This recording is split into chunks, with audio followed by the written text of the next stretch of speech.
Pada akhir dekade 50-an dan paruh pertama dekade 60-an, Indonesia ditakuti negara-negara barat sebab paham komunisme tumbuh begitu subur. Partai Komunis Indonesia telah bangkit dari puing-puing kemerdekaan yang gagal di Madiun tahun 1948 dan tumbuh menjadi suatu kekuatan politik real di Indonesia. Semua itu tak dapat dilepaskan dari peran Dipa Nusantara Aidit, seorang tokoh antagonis dalam sejarah Indonesia. Berkat kepemimpinannya pada tahun 1960-an, PKI bisa menjelma menjadi partai komunis terbesar ketiga di dunia setelah Cina dan Uni Soviet. Politik luar negeri Indonesia yang condong ke Cina, isu tentang bantuan persenjataan, dan isu bantuan senjata nuklir dari Cina membuat Soekarno merasa memiliki bargaining position yang tinggi dalam bernegosiasi dengan pihak barat. Itulah sebabnya Soekarno membiarkan Aidit mendekatinya. Lalu, siapakah Aidit? Tak banyak yang tahu latar belakangnya. Konon, nama aslinya adalah Ahmad. Ia dibesarkan di Medan. Ia mengubah namanya menjadi Dipa Nusantara Aidit karena mengikuti nama idolanya, yaitu Pangeran Diponegoro pada tanggal 30 Juli 1932. Karir Aidit di PKI mulai melejit di akhir tahun 1950-an saat ia sukses menyingkirkan tokoh-tokoh komunis tua dari partai. Selanjutnya, Aidit dan kelompoknya berhasil menggeser kiblat PKI dari Rusia ke Cina. Cara Aidit membangun PKI sungguh militan. Ia membangun sel-sel hingga masa bawah. Ia membentuk berbagai organisasi mantel dan menempatkan kader-kadernya dalam berbagai organisasi profesi, bahkan di tubuh militer. Ia juga mengerahkan PKI untuk menyusup ke dalam tubuh partai-partai lain, terutama yang menjadi kompetitornya.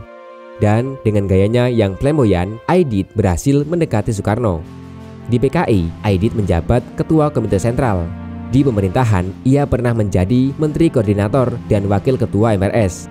Lobby politik Aidit berhasil membujuk Bung Karno agar mengangkat orang-orang PKI di jajaran pemerintahan.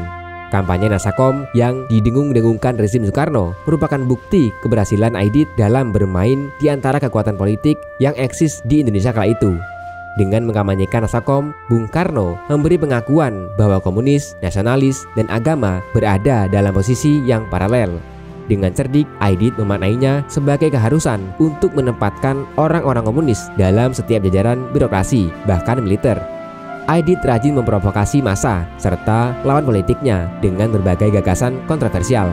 Ia pernah melontarkan pernyataan retoris kalau Pancasila sudah tidak diperlukan lagi.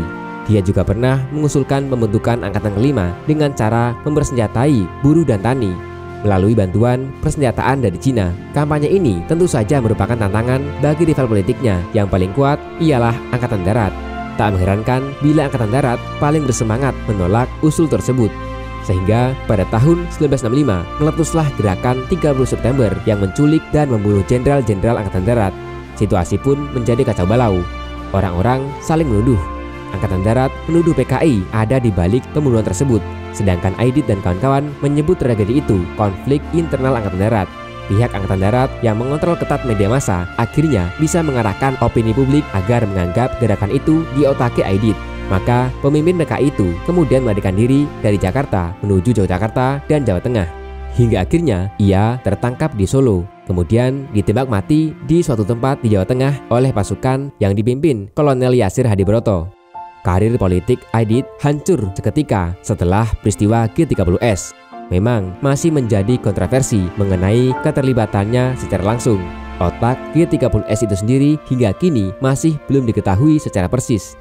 Menurut sejarah versi Orde Baru, Aidit menugaskan untuk mempersiapkan perebutan kekuasaan melalui revolusi. Syam memimpin biro khusus, yakni sebuah lembaga non-struktural PKI yang dirahasiakan untuk memprovokasi suasana. Namun, gerakan makar itu justru gagal. Eksekusi tanpa pengadilan terhadap Aidit itu sendiri juga menjadi kontroversi. Tidak begitu jelas dan mengapa tokoh sekaliber Aidit langsung ditembak mati begitu tertangkap. Padahal sangat banyak informasi yang bisa digali untuk mengetahui apa yang sebenarnya terjadi. Bagaimanapun, sosok Aidit memberi warna tersendiri bagi dinamika politik Indonesia. Aidit merupakan tokoh komunis militan yang pernah membawa negeri ini berada dalam hari-hari penuh agitasi dan konflik. Aidit adalah sosok yang mencoba melemparkan sebatang korek api menyala ke dalam tumpukan jerami.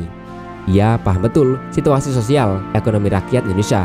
dan sungguh-sungguh memanfaatkannya untuk membesarkan partainya, yakni Partai Komunis Indonesia.